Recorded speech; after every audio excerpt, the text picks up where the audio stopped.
awesome, good. Good. Hi, I'm Christopher Luna, and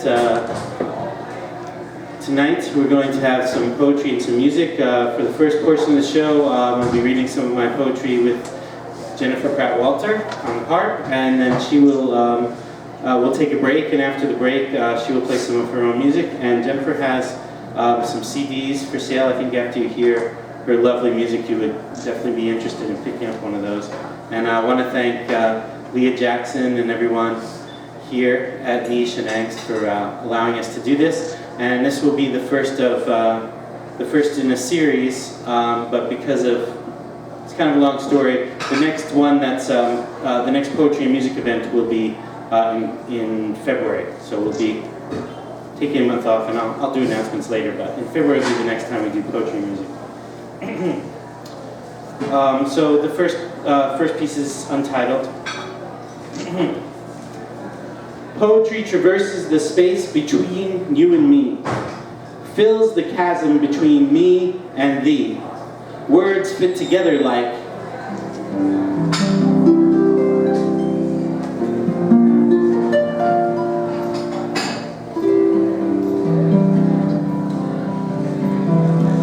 lead the way from thought to action.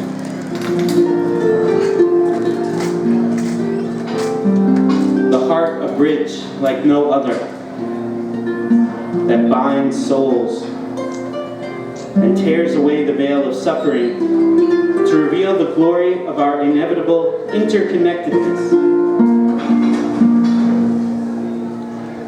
Look into my eyes. Find yourself here. We are one. Then, now, forevermore.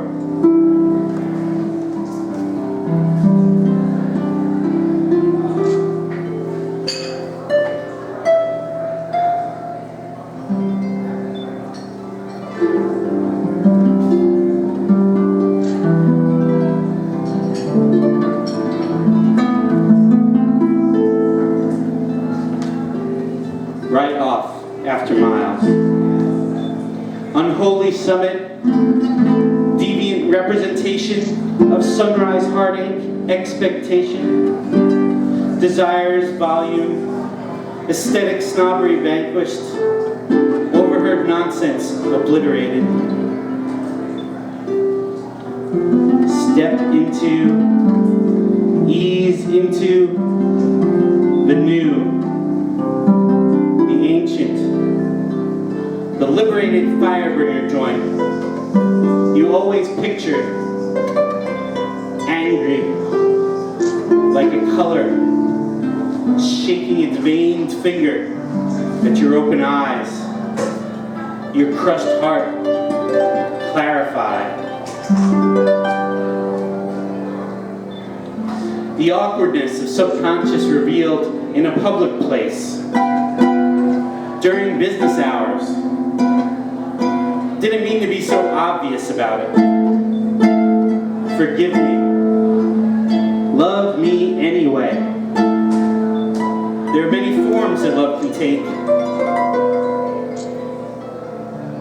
Born to suffer. Mouth open. Hands outstretched to grasp rather than receive. Gluttony. A symptom of lack of belief in self, a need for constant reassurance. When do we sit?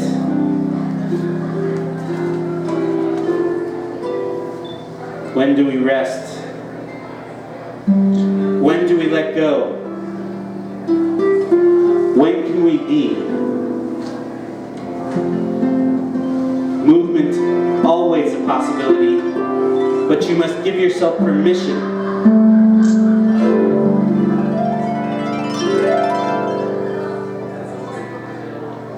Perhaps the pallbearers jam in heaven. Soaring celestial distortion, psychedelic majesty, genius collaboration cut down, brass bliss, origin of all this, bended notes that give birth to new planets. always there, though unseen. I think I see one in your eye. Unexpected exclamation. It's the quiet ones, always the quiet ones. This complacency, not a new arrival. Cry for those who can't. Stand tall for the lame. Be brave to honor those paralyzed with fear. Show them how. Wail together. Call the spirits to rise and take human form again. If only for a moment. Call them home for one more embrace.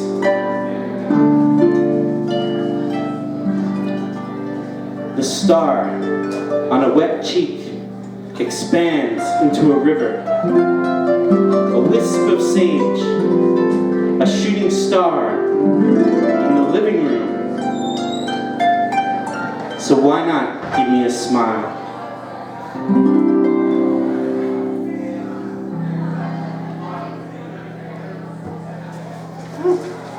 That was fun. Few of the pieces, thank you. A few of the pieces that we're going to do tonight, including that one that we just finished, were written here. I do a monthly workshop here at Niche, where we sit, where Craig is sitting. I really love these red chairs. And that piece and the piece that we're going to finish up with later were both written while listening to the two tracks that are on Miles Davis's tribute to Jack Johnson. And there's something about that kind of expanded jam that happens on that record that really unlocks something in the mind. I think the other people who were here with me on the 2 days that we did that had a similar experience where it kind of just lets you go someplace, you know. And I will do it with a drum player someday, as soon as I can find one who wants to do it with me. This next piece is called His Skeleton Was Falling Apart. 3 lovely lesbians were discussing Pompeii, fondling the subject. All of a sudden, it's dirty, messy, and redolent of language power.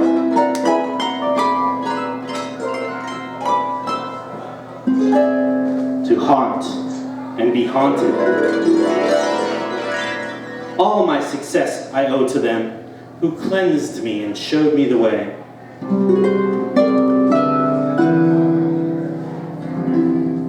If I feel I'm in the Tower of Terror, a little peace will just let me breathe.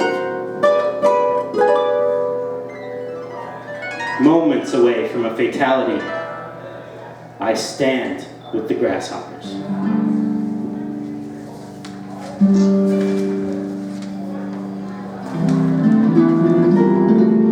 I said yes, and it was lovely.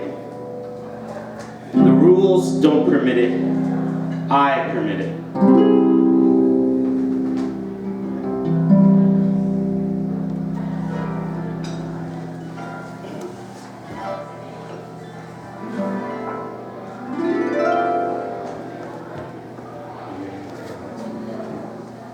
This piece has no title. Another tsunami enters the picture to teach us that everyone and everything can be broken, no matter how solid their fortifications. In order to ameliorate the pain, people are reduced to mere symbols. Easier to protect yourself from an allegory, an ancient Sunday school lesson.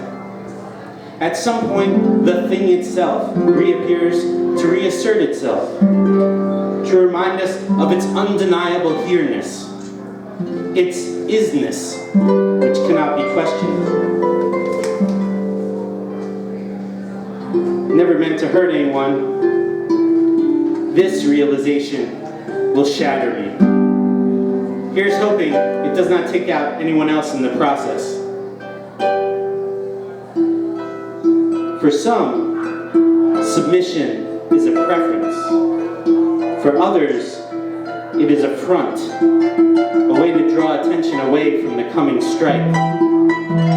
This broken heart cannot be dismissed, cannot be transformed transformed into a story, something we can laugh about. Look at you, running from that which is visible to all.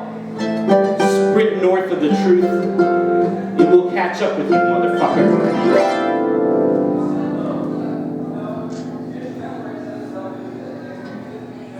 Unspoken desire spirals round our heads like unsettled spirit. Fucking kids interrupt my train of thought. My mere existence is enough to break this vow. Petty schoolyard arguments, my stream is better than your stream. My train bigger, get us there faster. Hopelessly linear. Racing down parallel tracks that never cross. Bound to derail eventually. Your wish cannot be granted. This is not the time. Some wishes are never granted. Some lives may appear untouched by complication, but how alive can those who live them be? Your love is a tsunami making its way west across thousands of miles to wash over me. Our love is a tsunami, undaunted by well-laid plans, familiar terrain, or unimaginable distances. All I ever wanted was to be larger than life, like CinemaScope, Morrison, Mingus, like this love we share. But in the face of this disaster, I laugh at my foolishness. For what is larger than this life? The tsunami teaches us the irrefutable nature of Maya. All that you see before you, whether warmly embraced or taken for granted, may be swept out to sea without warning.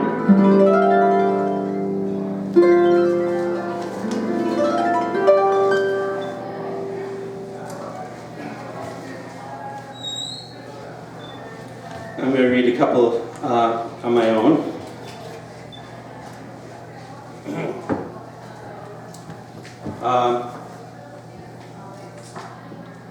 This is one of many collage poems that I've written. I borrow lines from friends, from artists who inspire me. Sometimes things that I've heard on TV, sometimes things that were in the newspaper or people walking down the street. This one that you're about to hear, which is called An Assertion That Tolerates No Company. The title comes from the painter Gerhard Richter, and the other people, some of the other people in here are Jim Morrison, my brother Jay, Lori Loringer, who's a part of the poetry community here, who some of you know, and the Roman Catholic Bishop David O'Connell. An assertion that tolerates no company. Firebringer, hold up. It's too early for your righteous fury, too soon to unfurl your karmic surprise. Reversals address displacement and linkage, the contradiction and the paradox, entirely transcended and totally transposed. Settle into a hypnotic river of sound. Haunt and be haunted. Intuition is the fire. Freight train, your Friday night nickname.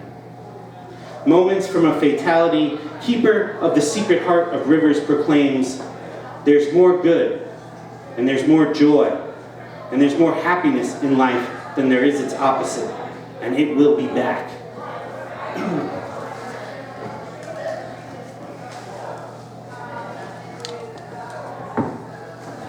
And this one's called Keen Fitful Gusts After Keats.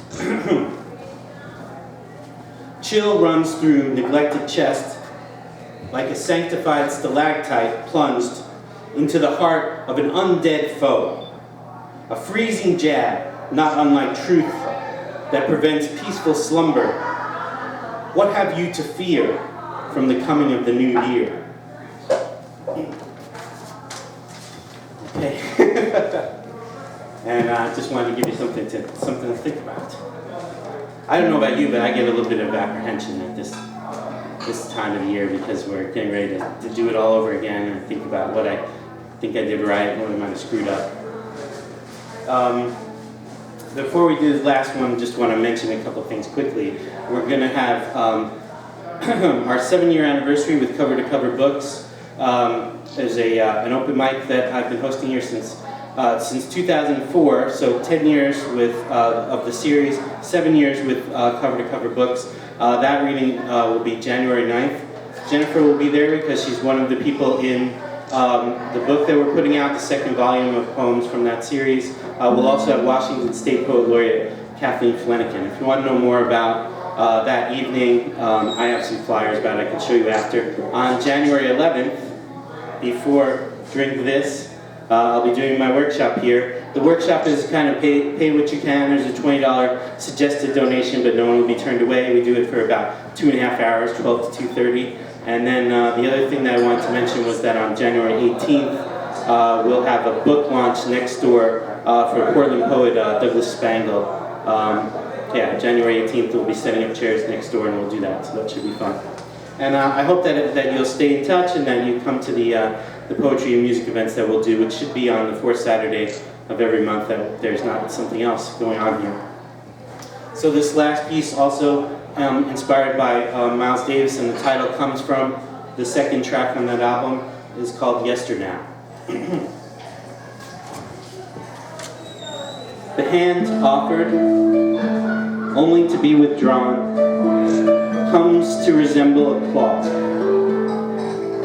a gnarled branch to resent. Meet me in the bathroom. Meet me in the forest. I'll dry your tears and you can dry mine. Or else just show me what you've been hiding beneath your blue shawl. Good, evil, then, now, here, gone. Enough of this bullshit. Tear a page from the scrapbook. Shred it. Then spend every night for the rest of eternity reassembling the frayed bits together with a glue stick, as if your life depended on it. Others decide whether you are truly loving, truly compassionate, truly present, and finally, whether you are here at all.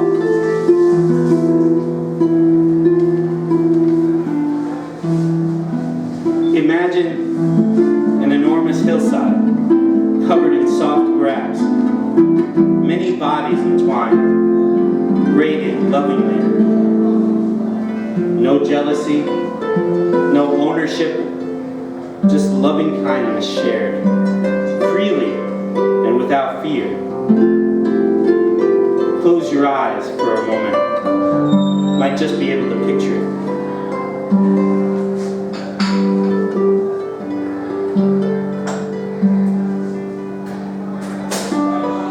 Repeating the same old bullshit, expecting different results. Intend to be gentle, not to injure. Still, someone always gets hurt. For years I longed to be larger than life, but this isn't quite what I pictured. Didn't expect tears, exile, bloodshed, trauma. Intention entirely beside the point. Once the damage has been done, know what you're doing, no idea what you're doing. Sometimes life is like a shitty movie. Can you leave that story behind? Flip the script, be truly cool, find a way to get it right this time?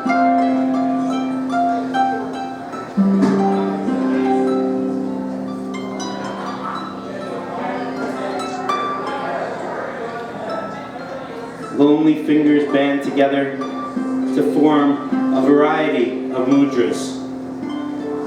Even broken fingers have a story to tell, though the message may not be what you expected. Back off. Watch your tone. Avert the eyes. When you walk around with a mirror all the time, there's no possible way to hide who you are.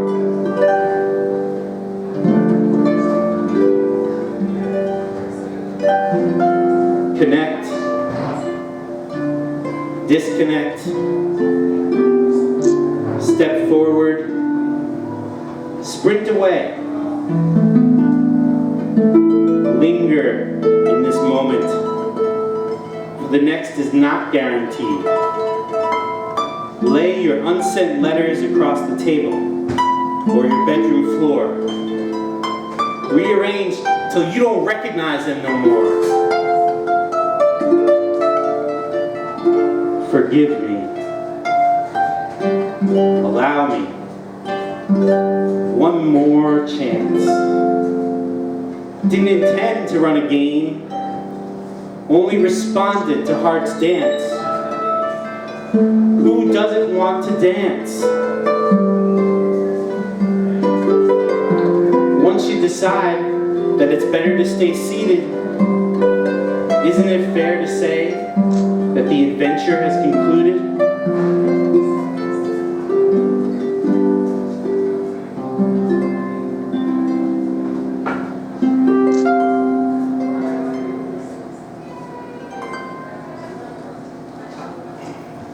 Thank you very much. And big thanks to Jennifer Pratt-Walter for her beautiful music. And we're going to take a short break, and she'll be back to play some of her solo music from there. 4 CDs over here for sale. If you want to support a local musician by picking up one of those CDs, I think it'd be a great idea. And those of you that want to know more about the Poetry and Music series, just talk to me, or if you want to know more about the Ghost Town Poetry Open Mic, have information about how you can connect to the poetry community here in Vancouver. Yeah, it was a lot of fun. Thank you so much.